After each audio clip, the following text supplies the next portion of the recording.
ভারতে মুসলমানদের উপরে সীমাহীন জুলুম এবং নির্যাতন করা হচ্ছে। বাবরি মসজিদ ভেঙে রাম মন্দির করা হয়েছে। ভারতের শত শত মুসলমানদের মসজিদগুলোকে ভেঙে গুড়িয়ে দিয়েছে এবং তার জায়গায় মন্দির স্থাপন করা হয়েছে। কথা বলেন ঠিক কিনা? কিন্তু বাংলাদেশে এইরকম কোনো নজির খুঁজে পাওয়া যায় না যে একটি মন্দির ভেঙে ওই জায়গায় মসজিদ নির্মাণ করা হয়েছে। এরকম কোনো নজির খুঁজে পাওয়া যায় নাকি? কোনো নজির খুঁজে পাওয়া যায় না। তার মানে কি বোঝা গেল? বাংলাদেশের হিন্দুরা অনেক শান্তিতে আছে, অনেক নিরাপত্তার মধ্যে আছে, যেটা ইন্ডিয়ার মুসলমানরা যতটা নিরাপদের মধ্যে নাই। কথা বলেন ঠিক কিনা?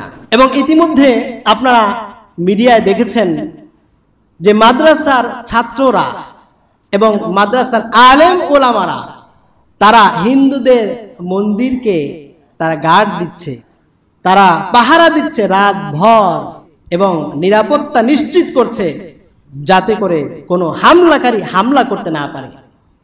অথচ ভারতে এইরকম কোনো নজির, এইরকম কোনো ঘটনা দেখা যায় না। কথা বলেন ঠিক কিনা?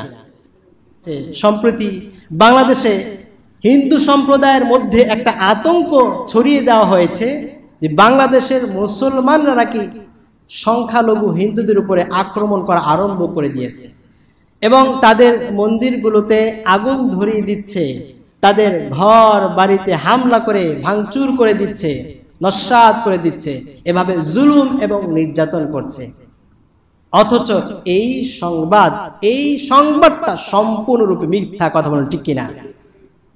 যারা আন্দোলন করছে যে আমরা হিন্দুরা ভাই ভাই, জাগো হিন্দু জাগো, তাদেরকে জিজ্ঞাসা করছে সাংবাদিক ভাইরা যে আপনারা যে আন্দোলনে নেমেছেন, আপনাদের দাবি যে আপনাদের মন্দিরগুলোতে হামলা করা হয়েছে, কোন মন্দিরে হামলা করা হয়েছে একটু বলুন তো। তারা অ্যাড্রেস দিতে পারে না, তারা ঠিকানা বলতে পারে না। কথা বলুন ঠিক কিনা? দু একটা বিচ্ছিন্ন ঘটনা যদিও ঘটেছে, কিন্তু তদন্ত করে জানা গিয়েছে এদেরকে ভাড়া করা হয়েছে হামলা করার জন্য। যারা ষড়যন্ত্র করছে তারা কিন্তু বসে নেই, বাংলাদেশের স্বাধীনতাকে নস্যাৎ করার জন্য, ছিনিয়ে নেওয়ার জন্য বিভিন্ন রকমের পায়তারা এবং ষড়যন্ত্র তারা করছে।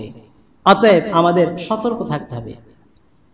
এই যে অপপ্রচার, এই অপপ্রচারে কান দিয়ে ভারতের মিডিয়াগুলো তারাও অপপ্রচার করছে, দেদারসে তারা অপপ্রচার চালিয়ে যাচ্ছে, যার কারণে ভারতের হিন্দু সমাজ তারাও ফুঁসে উঠেছে। বাংলাদেশের মুসলমানরা নাকি সংখ্যালঘু হিন্দুদের উপর আক্রমণ করছে, নির্যাতন করছে। ইন্ডিয়ার মুসলমানরা, ভারতের মুসলমানরা অতটা নিরাপদ নয় বাংলাদেশের সংখ্যালঘু হিন্দুরা মুসলমানদের কাছে যতটা নিরাপদ। কথা বলেন ঠিক কিনা? অনেক নিরাপদ। এবং হিন্দু মুসলমানদের মধ্যে একটা সম্প্রীতি, একটা মহাব্বত, ভ্রাতৃত্ব এবং সৌহার্দ্যপূর্ণ একটা সম্পর্ক এখনো পর্যন্ত বহাল আছে। কথা বলেন ঠিক কিনা? এই সম্পর্ককে নস্যাৎ করার জন্য চেষ্টা এবং প্রচেষ্টা তারা চালিয়ে যাচ্ছে। মহান আল্লাহ সুবহানাহু ওয়া তাআলা বলেছেন, হিন্দুদের যে দেব দেবী রয়েছে, বিধর্মীদের যে মূর্তি রয়েছে, ওই মূর্তিগুলোকে তোমরা আঘাত করবে তো দূরের কথা, বরং তাদেরকে গালি গালাজও করো না। আল্লাহু আকবার। ইসলাম শান্তির ধর্ম, সম্প্রীতির ধর্ম। মহান আল্লাহ সুবহানাহু ওয়া তাআলা বলেন সূরাতুল আনআমের 108 নম্বর আয়াতে মহান আল্লাহ রাব্বুল আলামিন বলেন, ওয়ালা তাসুব্বুল্লাযীনা ইয়াদউনা মিন দুনিল্লাহি ফায়াসুব্বুল্লাহা আদওয়ান বিগাইরি ইলম। মহান আল্লাহ সুবহানাহু ওয়া তাআলা বলেন, আর যারা আল্লাহ রাব্বুল আলামিনকে ব্যতীত অন্য উপাস্যদের উপাসনা করে, মূর্তি পূজা করে, ওই সমস্ত মূর্তিদেরকে তোমরা গালিগালাজ করো না। তাহলে হতে পারে যদি তোমরা গালিগালাজ করো তাহলে তারা প্রতিবাদে তোমাদের আল্লাহ এবং রসুলকেও তারা গালিগালাজ করবে। যদি কোনো মুসলমান কোনো বিধর্মীকে গালি দেয় অথবা বিধর্মীর কোনো মূর্তিদেরকে গালিগালাজ করে এবং এর পরিপ্রেক্ষিতে যদি ওই বিধর্মী আল্লাহ এবং রসুলকে গালি দিয়ে বসে, তাহলে এর গালির জন্য, এই গালির জন্য একমাত্র দায়ী হবে ওই মুসলমান। কথা বলেন ঠিক কিনা? অতএব এর দ্বারা কি বোঝা গেল? ইসলাম হলো শান্তির ধর্ম। ইসলাম শিক্ষা দেয়, সবক প্রদান করে বিধর্মীদের মন্দির এবং গির্জাগুলোকে পাহারা দিতে হবে যদি অনিশ্চয়তার মধ্যে থাকে।